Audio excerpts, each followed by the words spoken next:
il est midi. Bonjour à vous, bienvenue dans le 12-13. Voici le menu de cette édition. Un samedi de mobilisation à Bordeaux avant la marche pour le climat et le rassemblement des Gilets jaunes. Les salariés de Ford ouvraient le bal ce midi.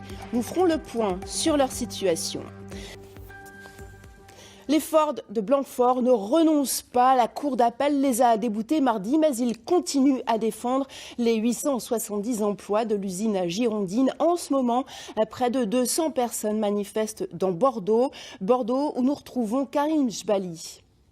Mais écoutez Hélène, oui, c'est sur cette place emblématique de la place de la République que les salariés de Ford se sont rassemblés pour cette ultime baroud d'honneur, peut-être dans leur longue lutte pour préserver leur usine. Alors rappelons que le dernier espoir de ces salariés s'est envolé mardi. En effet, la Cour d'appel de Bordeaux s'est déclarée incompétente pour juger les motifs économiques de la fermeture de l'usine. Alors la CGT Ford, évidemment, s'est portée en cassation. Conséquence, les quelques 500 salariés de l'usine de Blanquefort vont recevoir leur lettre de licenciement à partir du 1er octobre.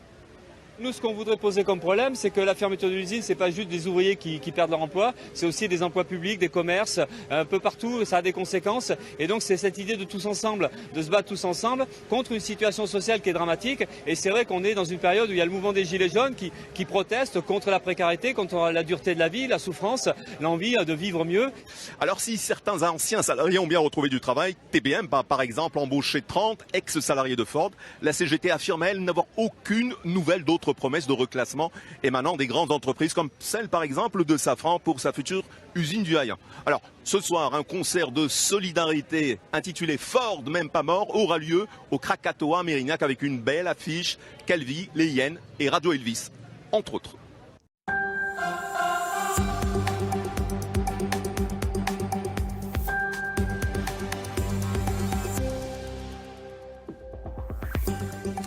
Bonsoir à vous, bienvenue dans le 19-20. Voici le sommaire de votre journal régional.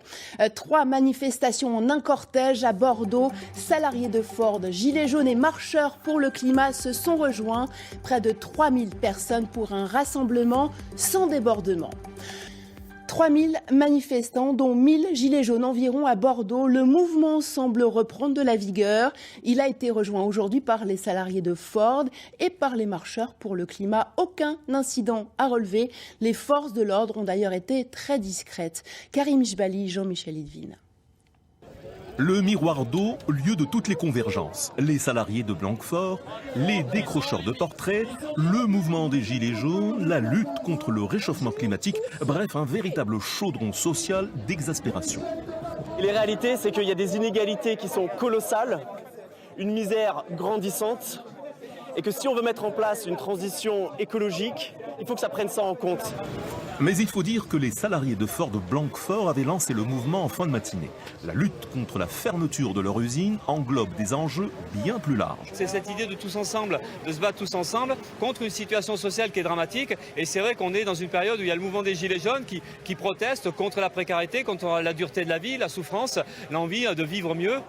La marche des Gilets jaunes a repris tranquillement vers le centre-ville. Aucun CRS ni gendarme en vue. Les revendications demeurent exactement les mêmes qu'au début du mouvement. Pourquoi je viens dans la rue? Parce que je veux accepter ça. Pour mes enfants, pour mes petits-enfants et pour tout le bordel. Et pour la planète et pour tout ce qu'on veut, quoi. Bon, on le sait.